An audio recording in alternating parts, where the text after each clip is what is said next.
So I'm a 33-year-old guy, and for the last 12 years, I've had zero contact with my dad's side of the family.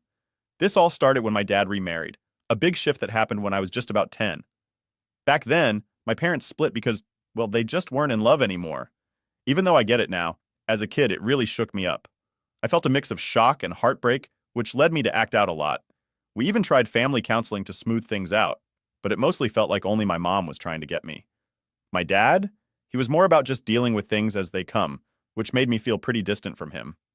I mostly lived with my mom and only stayed with my dad for short periods. Things took a harder turn when I was 15. My mom tragically passed away in an accident, and I had no choice but to move in with my dad full time. Honestly, those were some of the darkest days for me. It seemed like I was the only one who really missed her. My dad had been with his girlfriend, Emily, who's now 48, for a few years by then. They got engaged right around the time my mom died, which made things even tougher for me. It felt like my dad was moving on too fast, focusing on his new life with Emily and not showing any real sadness about losing mom. That left me feeling pretty alone during my teenage years. Living with Emily was no picnic either. She jumped right into trying to be the new mom in the house, setting rules and expecting me to fall in line. But how could someone just step in and act like they could replace my mom so quickly? It just didn't sit right with me. To make things even more complicated, Emily had a son, Mike, who's now 31. She was always trying to give him the upper hand, whether it was a better position on the football team or a bigger role in the school play. Sure, Mike wasn't totally cool with how his mom favored him, he'd even call her out on it, but he still enjoyed the perks of her efforts. My teen years were a mess of emotions, dealing with the loss of my mom, a dad who wouldn't stand up for me against Emily, and a stepbrother who was nice but kind of awkward around me. I decided early on that I just needed to keep my head down, get through college, and then I could start my own life on my terms. I ended up going to USC, which was great because it was still in my home state, and to save money, I stayed at home. Both my dad and Emily were cool with it, as long as I pitched in a bit for rent and groceries. It wasn't like I was freeloading, I was doing my part to help out while focusing on my studies. However, back then, I was completely blindsided by my dad, sitting me down one day and saying, "Son, we had agreed that you would stay with us during your college years, but something has come up. Emily and I feel like you're distracting Mike with your activities and friends that you bring over. And because of that, we need to come to a new agreement." When I heard this from him, I got really confused, not knowing the context. I thought he might have been referring to my friends that came over to play games on my WY every now and then. Or perhaps I was being too loud that night with music. I had no idea. And I asked him, "What do you mean, Dad? My friend's being a bad influence on Mike. I swear we haven't taught him anything wrong. And most of the time we stay out of each other's way, right?"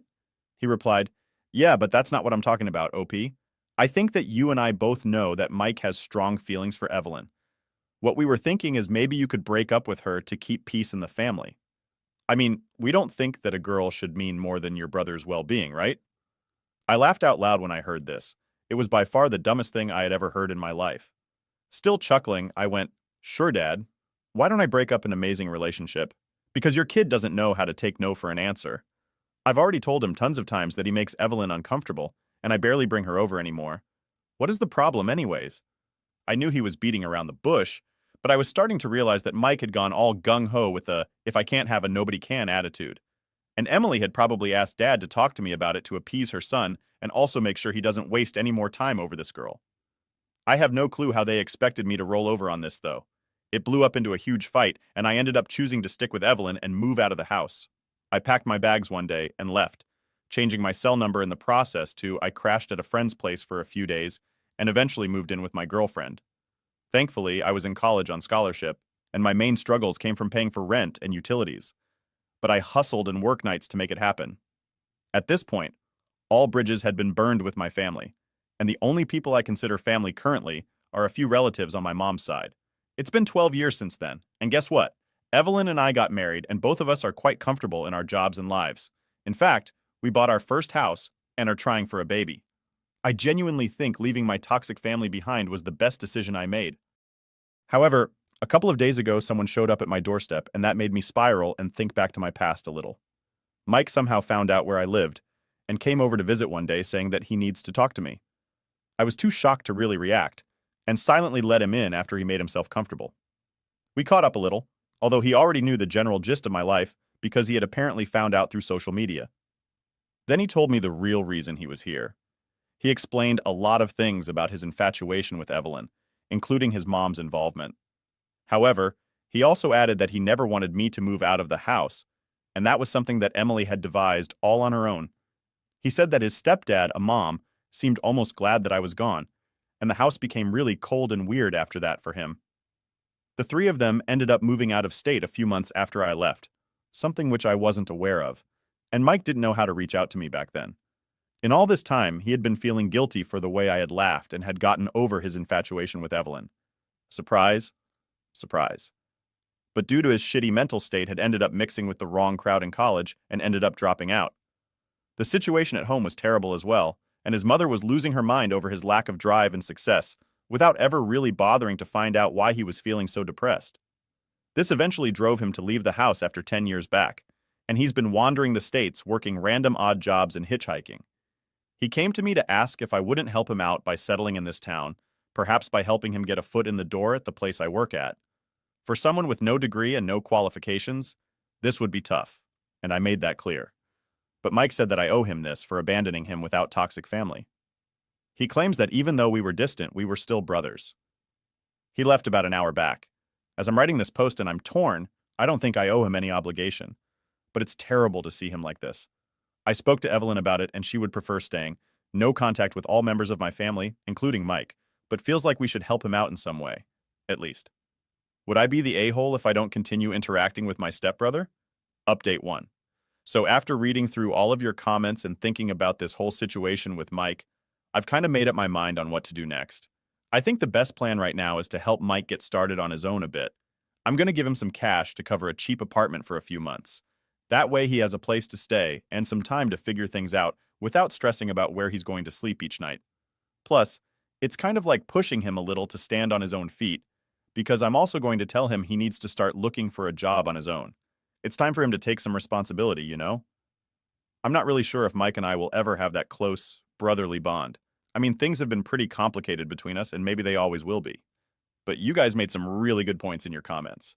I don't actually owe him anything when it comes to sorting out his own feelings and the stuff he's going through. It might sound a bit tough, but it's the truth.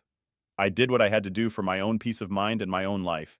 Giving him some help now is just me trying to be fair and give him a chance to get on his feet. So yeah, that's the plan. Help him out a little, but also make it clear that he's got to start pulling his own weight. Hopefully this helps him get started on a new chapter, and who knows? Maybe things between us will get better over time. But for now, I'm just focusing on doing the right thing without getting too caught up in all the emotional drama. Thanks for all your advice. It really helped me see things clearer. Update 2. Hey everyone, it's been a few months since I last filled you in on what's been going on with Mike and me. Well, a few months have passed, and I gotta say, Mike's really started to find his groove here in town. It's like he's a whole new person compared to who he was before. He's landed a job as a junior manager over at the local Walmart, which is pretty cool for him. The bit of money we gave him to help him get started has really done wonders. He's been using it wisely, and now he's even going to night school to get a degree. I'm really proud of him for taking these steps. It's kind of awesome to see him turning his life around and getting serious about his future. And honestly, watching his progress kind of makes me want to be more involved in his life, maybe help him out more or just be there for him. But there's still this one thing that's kind of bugging me. Even with all the positive changes, Mike still acts like I owe him something because I moved out earlier and he felt left on his own. Sometimes he even brings it up in a way that makes me feel guilty about the decisions I made. It's a bit frustrating because, I was just doing what I thought was best for me at the time. I talked to some of my relatives about this whole situation, and they think I should just face it head on and have a real talk with Mike about all these feelings. They think a good, honest confrontation might clear the air. I'm not usually the confrontational type, but maybe they're right. It might help get rid of this weird tension and help us move on, you know? So that's where I'm at right now. Thinking about sitting down with Mike, laying it all out, and hopefully sorting things out so we can both feel good about our relationship. It's not easy, but hey, that's family for you, right? Always a bit of drama, but also a lot of opportunities to grow closer if you handle things right. Thanks for sticking with me through this update, and I'll be sure to let you know how the talk goes. Update 3. I finally had that talk with Mike. It was about time I let him know why I think it's not cool for him to expect stuff from me just because of our past. But even though I had to lay down some hard truths, I've got to say, I really do think he's turned into a decent guy. He's changed a lot, and he definitely deserves some respect and, yeah, even some love from me. The chat was a bit intense, and it took Mike a bit to really get the whole picture. You know, understanding the subtle stuff, like why it's not okay to hold on to those old expectations. But he got there in the end. And you know what? He actually apologized. He said he was sorry for putting that unfair burden on me, and he even thanked me for all the help I've given him. That felt pretty good, not gonna lie. And there's more good news. Evelyn, yeah, she's had her issues with Mike too, especially because of some weird vibes he gave off in the past. Well, she's also coming around. Mike went to her, all on his own, and apologized privately for his past behavior. That took guts, and I really respect him for that. Evelyn softened up to him a lot since then, and it looks like things are finally starting to smooth out. So it looks like Mike's going to be welcome in our house from now on. It's a big step, and I'm kind of hopeful about where things are heading with him. As for his mom and my dad, that's a whole different story. Let's just say Mike and I are on the same page there. We both can't stand them, and that's putting it mildly. So yeah, they're not exactly on our favorite people list, and I doubt that's going to change anytime soon, lol. Anyway, that's the update for now. It's been a roller coaster, but it feels like things are moving in a better direction. Thanks for all the support and advice. It's really helped me handle this whole situation. I'll keep you all posted on how things go from here. Update 4. Just when I thought things with Mike were starting to smooth over, life decided to throw another complication our way. So yesterday was just another typical day at work for me. Nothing out of the ordinary, just the usual hustle. Midway through the afternoon, my phone rings, and it's Evelyn sounding more upset than I've heard in a long while. She tells me Mike came over to our house unexpectedly. Now we had an understanding with Mike that he needs to let us know beforehand if he wants to drop by. Common courtesy, right? But there he was, showing up without a heads up. Here's where it gets complicated. Mike didn't just come over for a casual visit to catch up or something lighthearted. After a bit of uneasy chit-chat, he starts into this intense confession. Turns out he's still got feelings for Evelyn. Yes, that's right. After everything that's gone down, this guy hasn't let go of his old crush.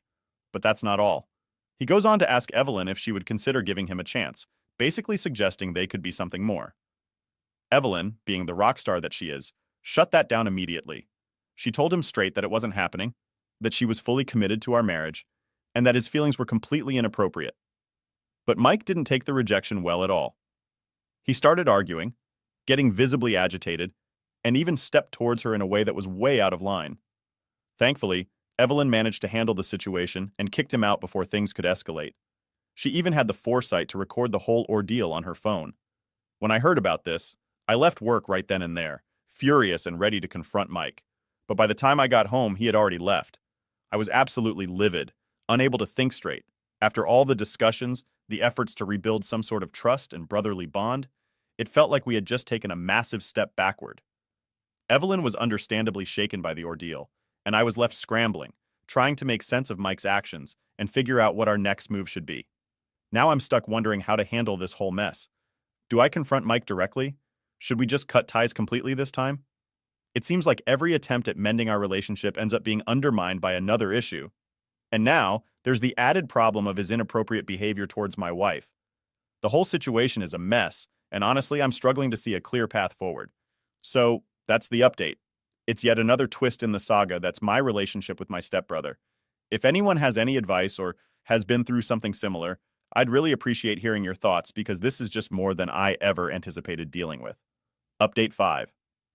After the last incident with Mike, where he unexpectedly showed up at our house and confessed his feelings for Evelyn, which quickly escalated into a confrontational and uncomfortable situation, my initial reaction was anger. I mean, boiling point, seeing red type of anger.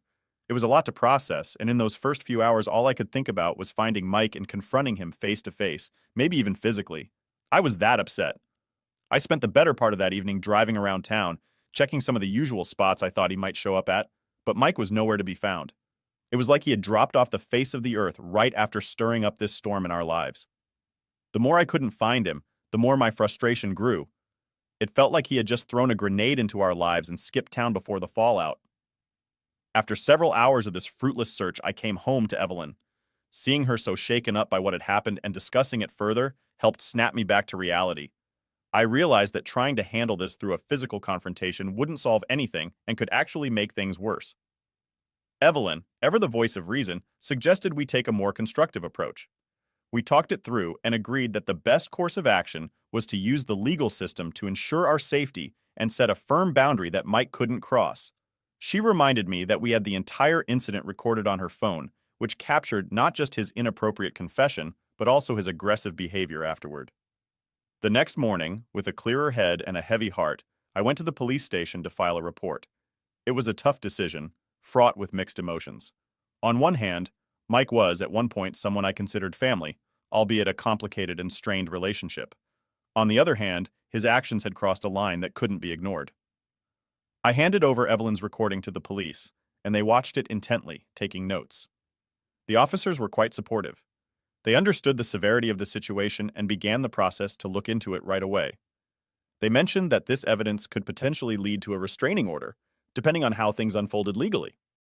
Filing the police report felt like a necessary step towards reclaiming some sense of security, but it didn't come without its emotional toll. It marked a definitive end to any lingering hopes I might have had about reconciling with Mike. As I left the police station, there was a part of me that felt relieved that we were taking concrete steps to protect ourselves and that the law was on our side. But there was also a profound sense of sadness, a recognition that the familial bond I once hoped to salvage was now beyond repair. The drive back home was a quiet one, with me just trying to process all the feelings swirling inside. Back at home, Evelyn and I had a long talk about everything that had happened.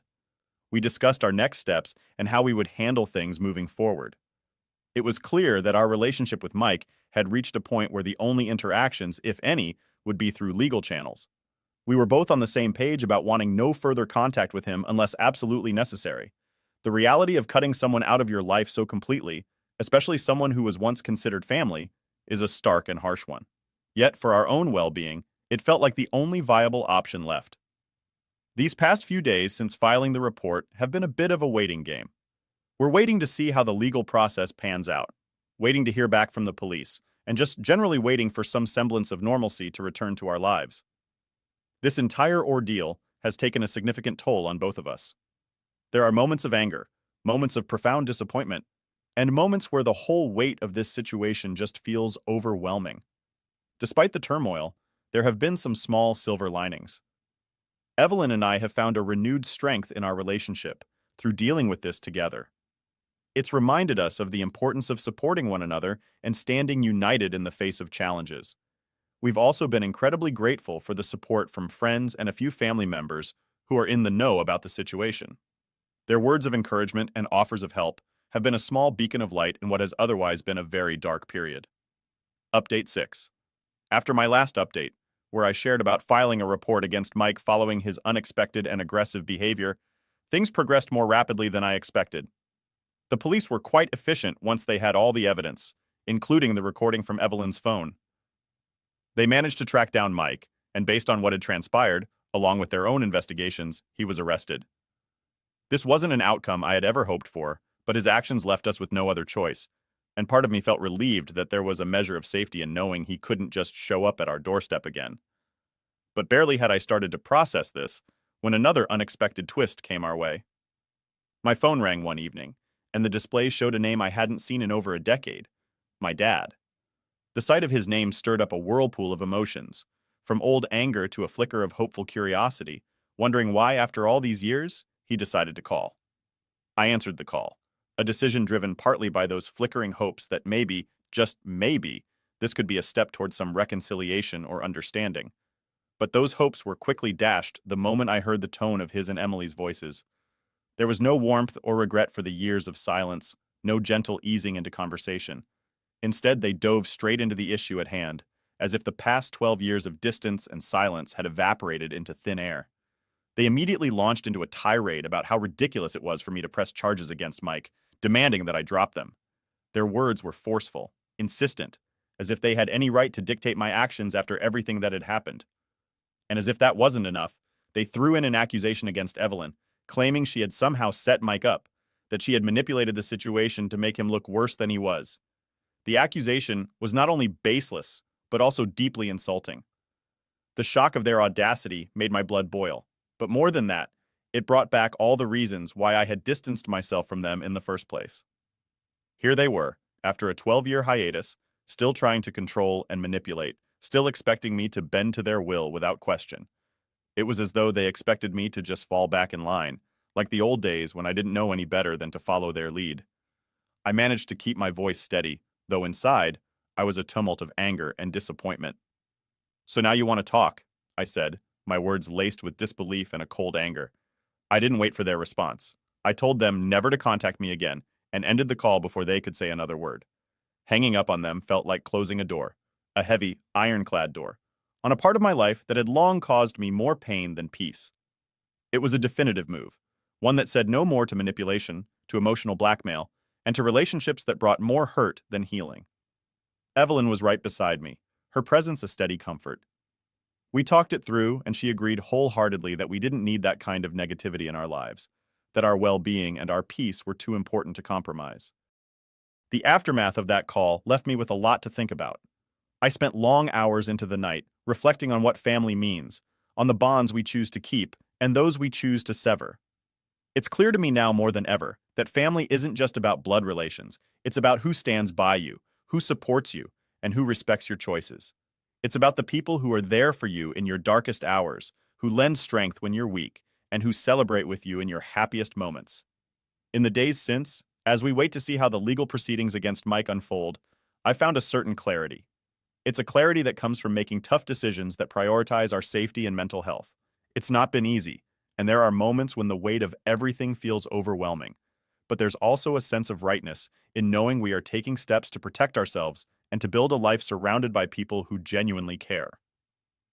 The support from friends and the few family members who have stood by us has been invaluable. Their words of encouragement and their presence, whether physical or through messages and calls, have helped buoy my spirits. It's reminded me that while we may have had to close the door on certain relationships, we've also opened the door to others, to people who have shown us what true family looks like. Update 7.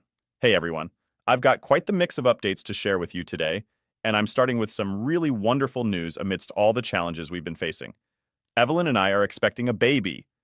Finding out we're going to be parents has brought a bright new dimension of joy and anticipation into our lives that's hard to fully put into words. It's a profound moment for both of us, filled with hopes and dreams about the future we're going to provide for our child. This joyous news comes as a beacon of light, especially considering the tumultuous period we've been going through. It's like a promise of renewal and positivity when we've been surrounded by so much negativity. Planning for the arrival of our baby has given us a beautiful focus, a project filled with love and excitement, from discussing potential names to imagining what our little one will look like and planning the nursery. On the other end of the spectrum, we're still dealing with the ongoing legal situation involving Mike. The process has been slow and often draining. We recently met with our lawyer, who provided an update on what to expect going forward. Based on the evidence and charges, Mike could be facing between 5 to 7 years in prison. It's a heavy reality, one that carries a mix of emotions for us. Despite everything that has happened, there's no joy in seeing someone I once considered family facing such a harsh reality. It brings with it a somber reflection on how things escalated to this point and the series of choices that led us here. Throughout this legal maze, our focus has been on maintaining our integrity and ensuring our safety. We've been attending hearings and staying in close contact with our legal team to stay informed of every development. The gravity of the legal proceedings is a stark contrast to the lightness and joy we feel when focusing on our expected child.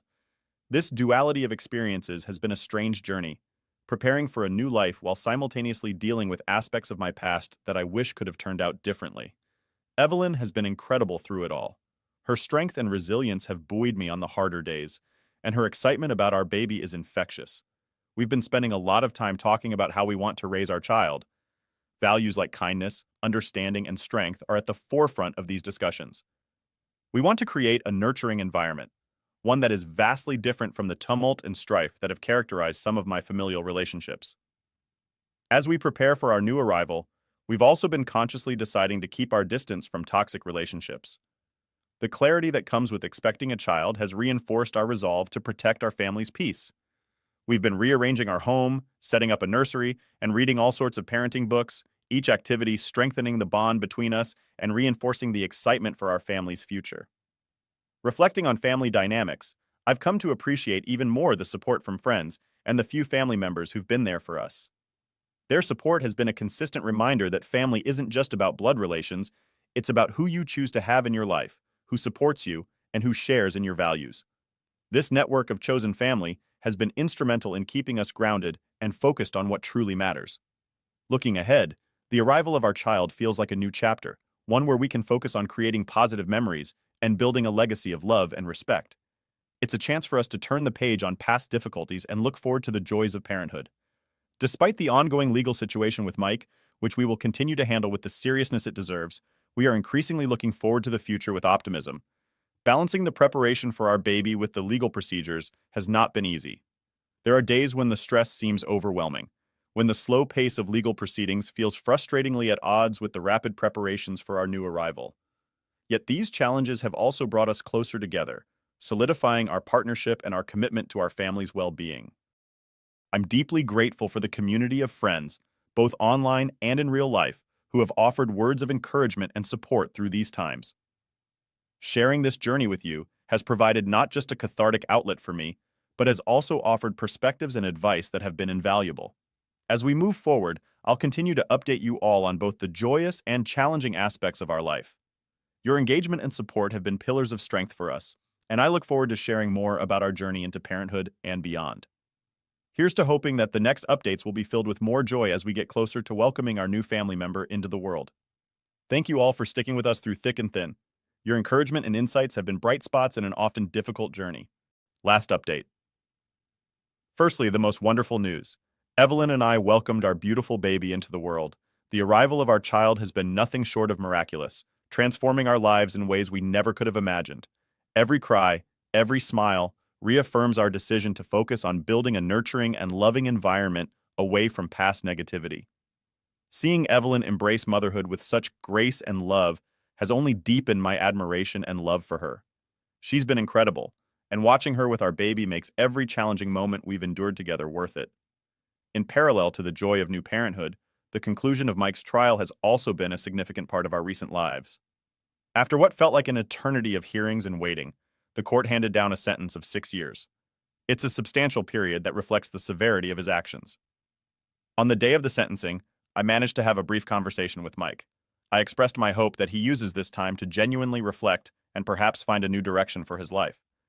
The exchange was brief and heavy with unspoken emotions: regret for the paths taken, sorrow for the familial bonds broken, and a somber acceptance of the reality we now face.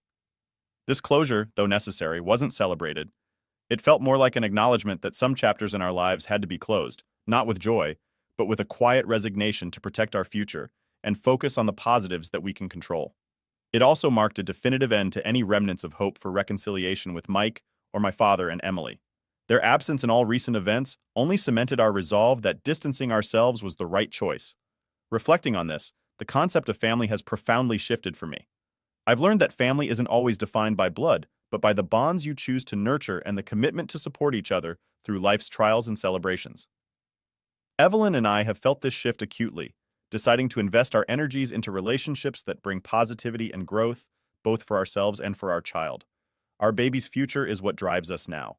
We've been imagining all the firsts we're going to experience: first steps, first words, first birthdays. We're planning the kind of upbringing we want our child to have, emphasizing kindness, respect, understanding, and above all, love.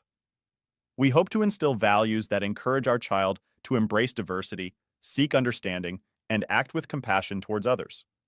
As we adjust to our new roles as parents, our home has become a sanctuary filled with love and laughter, even amidst the sleepless nights and the steep learning curve that parenthood inevitably brings. We've transformed one of the rooms into a vibrant nursery, picking out colors and themes that we hope will inspire creativity and happiness in our child.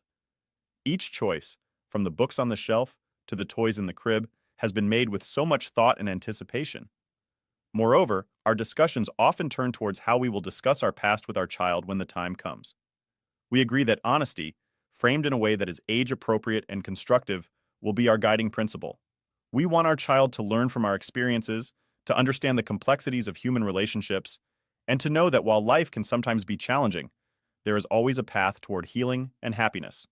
During this transitional time, the support from our community, both locally and online, has been incredibly uplifting.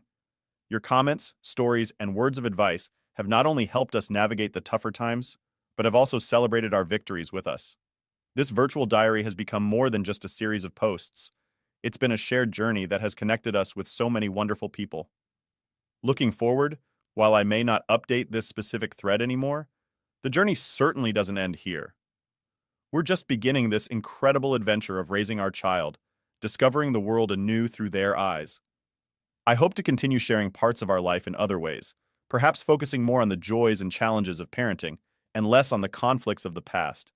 In closing this chapter, I want to express my deepest thanks to all of you. You've been with us through some of the most difficult and the most beautiful moments of our lives. Your engagement has not just been a source of comfort, it's been a beacon of hope, reminding us of the goodness and support that exists in the world. Here's to new beginnings, to the adventures that await, and to all of you. Thank you for being a part of our journey. Your support has meant the world to us, and we look forward to sharing the next chapters of our lives with you, filled with as much hope and happiness as we feel now.